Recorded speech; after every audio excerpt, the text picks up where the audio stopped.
Hello everyone, Potato Baker here today, and we have some exciting news. We had the patch notes for 2.4 PTR ladder testing. So this is a rather long post. I'm not going to read all of it, I'll read a majority of it, but there's a whole bunch of bug fixes that it lists at the end, so I'm going to skip over those. But let's get into this. The upcoming PTR 2.4 test goes live on March 2nd and will focus on ladder functionality, Diablo updates, additional balance changes, and bug fixes since our previous PTR. This is a continuation of our previous PTR, so any balance changes mentioned here are on top of the changes that were already live as of our last PTR. You can refresh yourself in the specific changes we've made so far here. We look forward to your participation in the PTR and hope players continue to share feedback.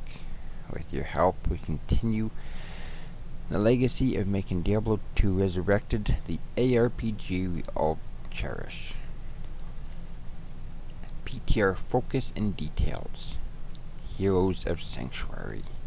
Thank you for your outpouring of feedback on some of the first changes made to Diablo 2 in over a decade.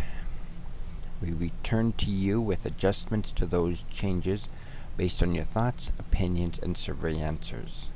With this round of changes, we spent most of our effort on the areas where the feedback was overwhelmingly unified, as well as some areas we may not have pushed hard enough for meaningful changes.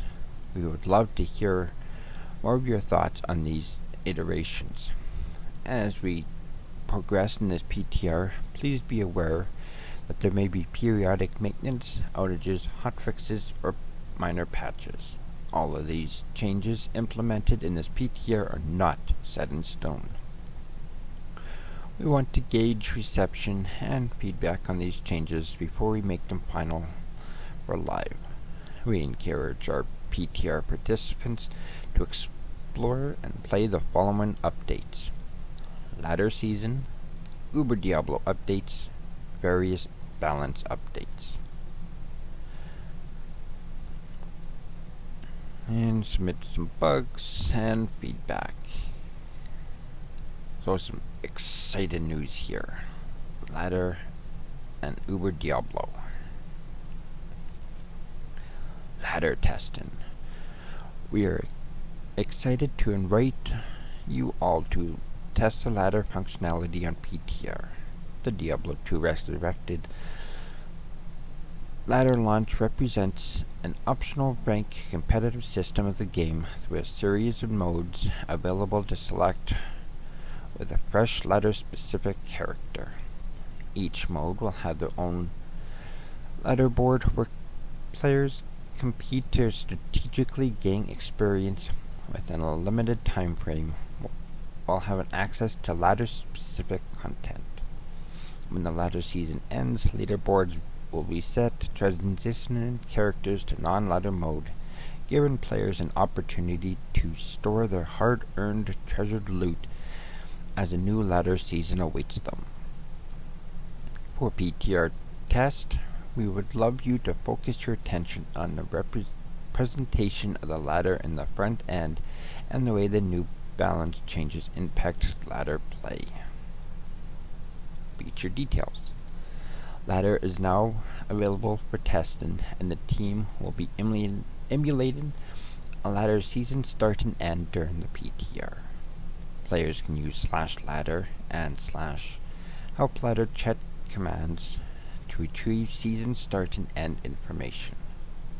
Ladder information is made available in the leaderboard UI, and for console players will be updated upon loading into each game.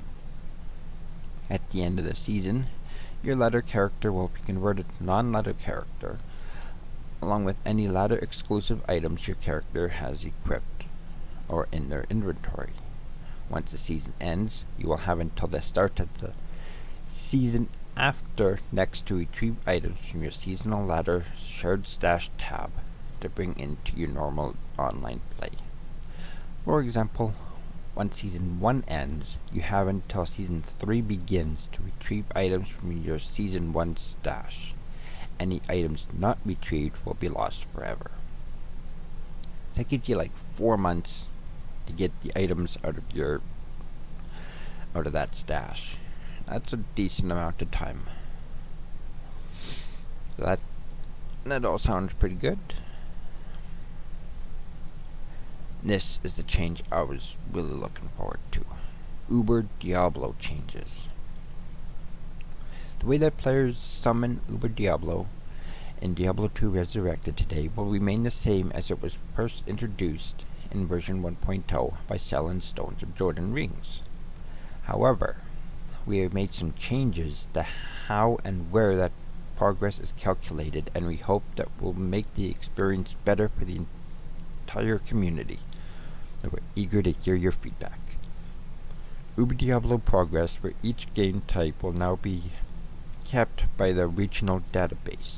When the threshold is met by selling enough Stones of Jordan, Uber Diablo will spawn for everyone in the same region, not only on the same server instance. Progress towards Uber Diablo is now tracked per game type, giving us a total of 8 progressions being tracked. Those being Classic, Classic Hardcore, Classic Ladder, Classic Hardcore Ladder, Expansion, Expansion Hardcore, Expansion Ladder, Expansion Hardcore Ladder. Given these changes, we have added new messages for players to help them anticipate when Uber Diablo may spawn. This message will be sent out to all players in the region at certain tiers in progress, and can be manually checked by using the /Uber Diablo chat command. We hope these changes allow more players to get to experience the true terror that is Uber Diablo. That's really cool. So, to spawn him, you need between 80 and 120 Stones of Jordan sold to a vendor. Before, it was per server instance. There's a lot of server instances, so it was a rather small chance that you'd actually get to see Uber Diablo. Now, North America, they'll have their own. Europe, they'll have their own. So Uber Diablo will be spawning more often, by the sounds of it. So the Annie won't be worth a lot. The price of it's going to go down, but more people will actually get to try it out. I haven't seen it in Diablo 2 Resurrected, and I've only fought him once in Diablo 2 LOD. So I'm really looking forward to this. Class changes.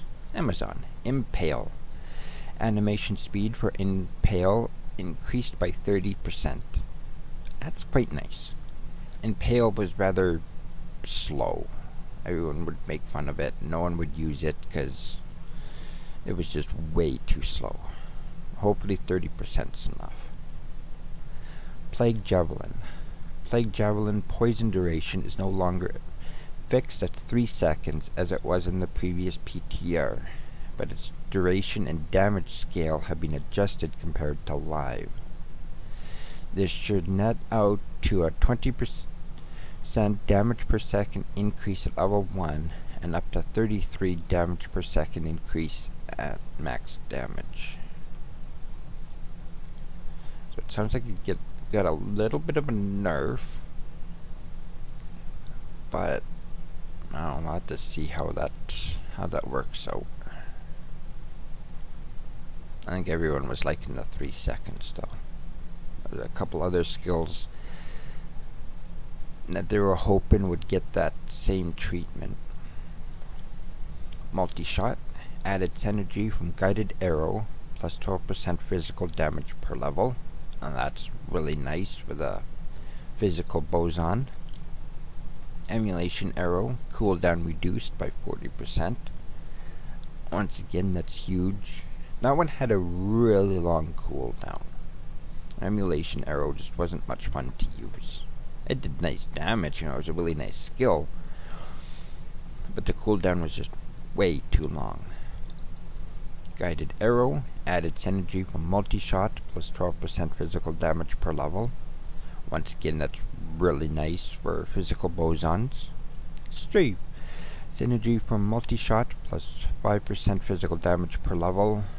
Synergy from guided arrow, plus 10% physical damage per level. Physical boson, got a big boost. That'll be really nice. Developer comments. We noted your feedback that it felt odd that the physical boson didn't have any synergies like the cold and fire bow skills do. We hope that giving them some synergy to the physical bow skills help them remain viable. I think that will. I think that'll help the physical boson a lot. Assassin, Wake of Inferno. Added yard calculations to the Wake of Inferno tooltip. Blade Fury, attack rating increased by 10%. Well, that should help. And Blade Fury just had such little attack rate and such a pain in the butt to use. Barbarian, leap attack. The Barbarian now deals extra physical damage to surrounding enemies within a range of 4.6 yards when landing from a leap attack. Damage scales per level. That's really cool. Gives it a little bit of AoE. That'll be nice. Modified leap and leap attack jump to give it a smoother trajectory that should keep the Barbarian on screen at all times and reduce jerkiness when he lands. Leap and leap attack now have a minimum jump height and duration. Increased mana cost of leap attack from 9 to 10. This once again, leap attack, it sounds like it's gotten some nice work to help it out a bit. Developer comments. We saw an opportunity to make leap attack more viable by changing to fantasy to make the leap itself an attack. By doing this, we feel that combat viability of the skill will increase while still presenting it as movement skill. We feel that this change, paired with the animation changes we made to it, brings the leap attack more into line with the fantasy and feel we want it to have. Yep, I'll agree with that. Sword Mastery, renamed to Blade Mastery, now affects daggers in addition to swords. Increased base attack bonus to 40% from 28%. That's cool. It's nice that it includes daggers now. I don't we'll have many people using daggers, but it's always nice to have more options. Axe Mastery. Attack rating increased by 12%. That's nice. Increased base attack bonus to 40% from 28%. Nice. Mace Mastery. Attack rating increase. Increased base attack damage to 40 from 28. Once again, nice.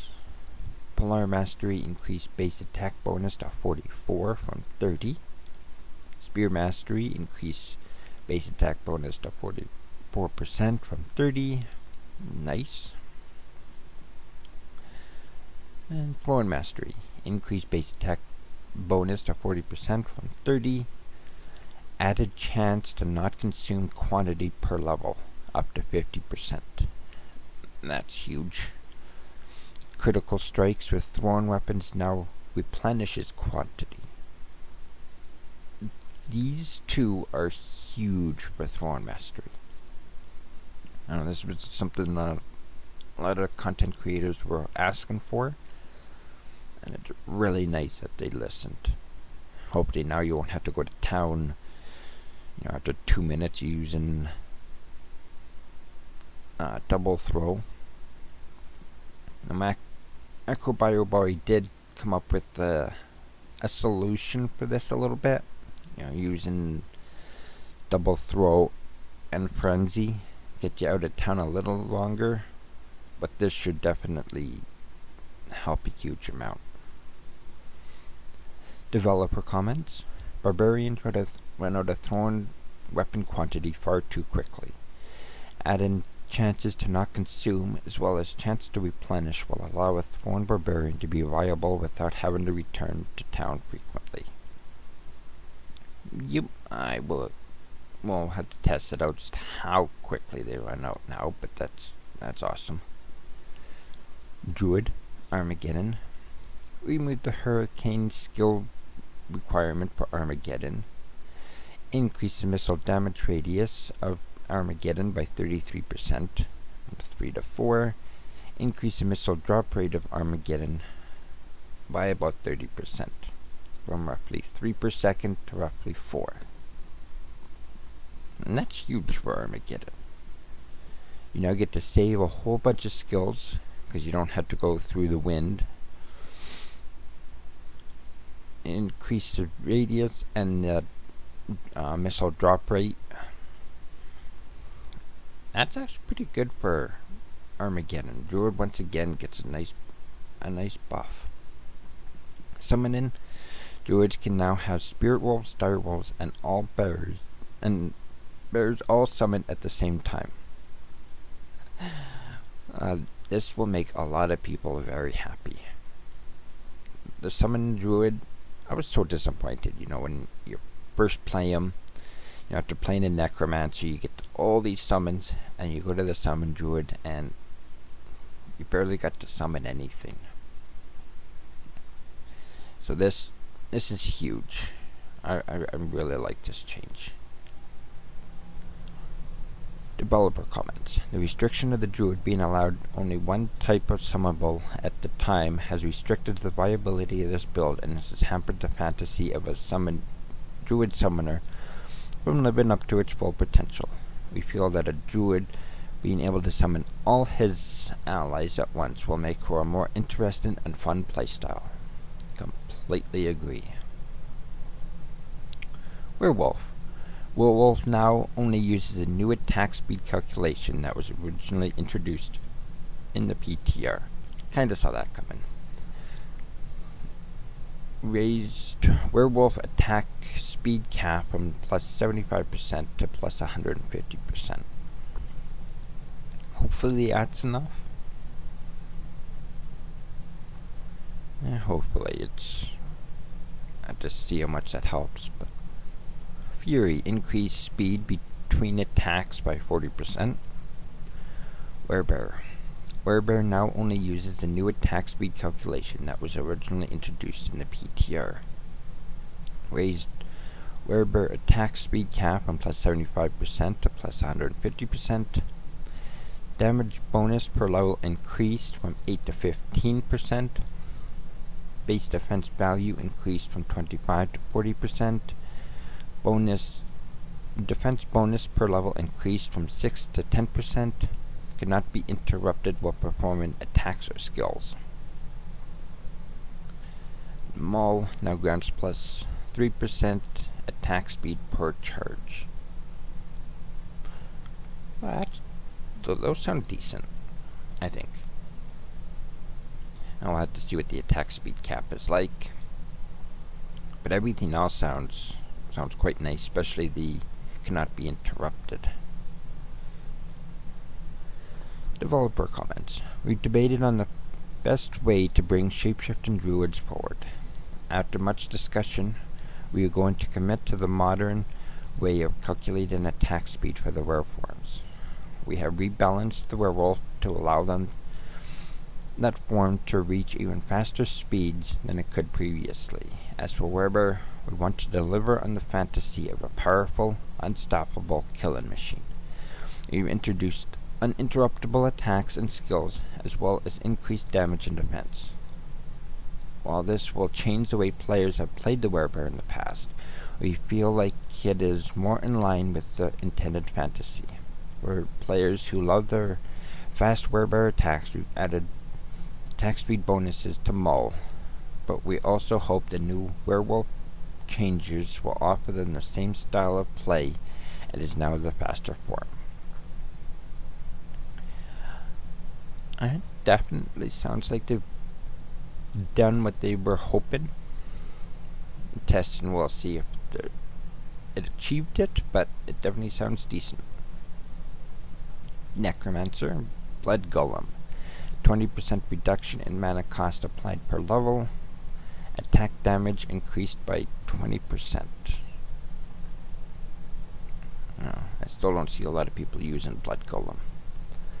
Fire Golem, 20% reduction in mana cost applied per level. Attack damage increased by about 20%.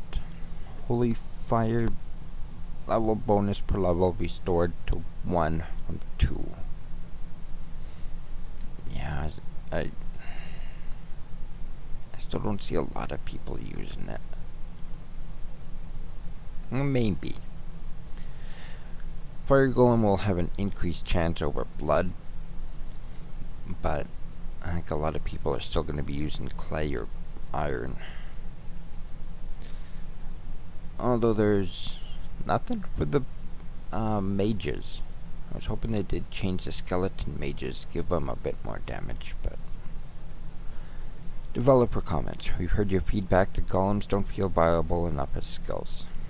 Without giving them a larger overhaul, we hope these changes will make them feel powerful enough to use more often. Now, we'll see. Paladin Thorns now deals a flat amount of damage when hit, in addition to returning a percent of damage taken to the enemy when hit. Nice. Flat damage, I didn't really like it as much. I liked the percent. So now we get both. So, I think this will be nice. Holy Fire. Changed how the proximity bonus for area damage is calculated. Will now deal 200% damage to enemies at melee range. Tooltip, the maximum area damage values incorporate the maximum proximity damage bonus. Resist fire synergy increased from 18 to 21%. Nice. So they brought back their radius bonus. It only 200% at melee range, but that still encourages users to get within melee range to deal even more damage. So that's really nice for Holy Fire. It's not, a lot of people calling it OP before, overpowered. But I think this should work nice. Holy Freeze changes how the proximity bonus area calculated. It will now deal 200%. So Holy Freeze, Holy Shock, Sanctuary all got the same thing that Holy Fire did. That's nice. Holy Bolt now deals damage. Now damages demons in addition to undead. Okay, that's massive. I know a lot of people were calling for it. I know some said, do like 50% damage to demons or something like that. But they didn't do anything like that. Now it just damages the demons as well. That's huge. Fist of Heavens now deals damage to demons in addition to undead. Once again, that's massive. That's a massive game change. These two skills, I don't know, I think we just beat hammers. We're gonna have everyone wanting to do Fist of Heavens and just do crazy amounts of damage. I think that could be the new meta. Fist of the Heavens. Developer comments. After seeing feedback to the removal of the area damage scaling in our PTR balance patch, we agreed that it is an interesting mechanic that is worth trying to balance properly. We reworked how the proximity damage bonus is calculated while retaining the 20% maximum possible damage bonus. It'd be fun to test it out. Sorceress Nova. Nova mana cost reduced. The initial mana cost is now 13 from 15. And that'll help a bit. She would rather use a lot of mana for Nova. Mercenaries. Act 1 Rogue Archer. Can now use Amazon bows. Can now gain plus Amazon skill bonuses from gear. That's really nice. That'll open up a bit more possibilities. People are already enjoying the new changes to the Act 1 Rogue. So I think we'll definitely see some more rogues instead of just everyone using Act 2. Act 3 Iron Wolf. Sought frozen armor for chillin' armor. I don't know. Act 5 Barbarian Warrior. Can now gain plus Barbarian skill bonuses from gear. Nice. That'll open up some helms. A new Ferocious Barbarian is available for hire. These warriors cannot use two-handed weapons, but are well trained in the art of dual wielding. Utilizing the Frenzy, Taunt, and Iron Skin abilities, they lure enemies in and unleash a fierce barrage of attacks. Okay, hopefully they get a lot of Iron Skin.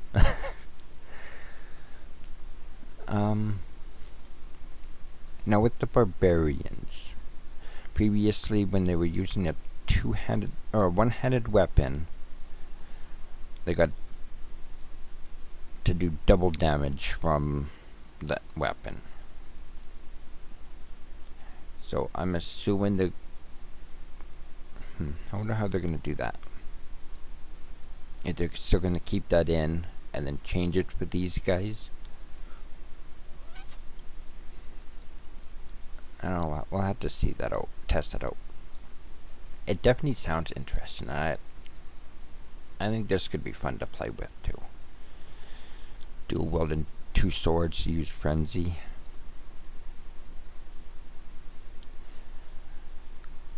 This is a really cool change. I quite like this one. I can't wait to test out the new Barbarian. Developer comments. Our hopes with these changes are to continue to bring the non-Act 2 mercenaries up in visibility so that they can see increased usage, and to push each one further into their class or type by allowing them to use class-specific equipment. It'd be nice if they did that with the Act 3. And let them use sorceress skills. But no. I definitely like these changes though. Rune Word. Plague can now be used on claws and daggers in addition to swords. And that's really nice. Plague was originally intended to be used in claws. It's been in Diablo 2 for years, just not active, and it was to be made in claws. Then in the PTR they put it into swords, but only swords. It's now claws, daggers, and swords. That's really nice. I don't know if there's many daggers that have 3 sockets though. Anyways, Infinity, Obedience, and Pride can now be used by spears and Amazon spears. That's quite nice. Level area and monster updates. Increased unique monster density in the new level 85 areas. That's very nice. Unique monster density. Some of those level 85 areas, they were nice, but you weren't going to see a lot of people using them still. There were definitely, a few that opened up the game a lot, but some of them just really needed more monsters. So this should help. We now have a lot of areas that are should be more useful for farming and change the game up a little bit in terms of where you farm and where your runs go.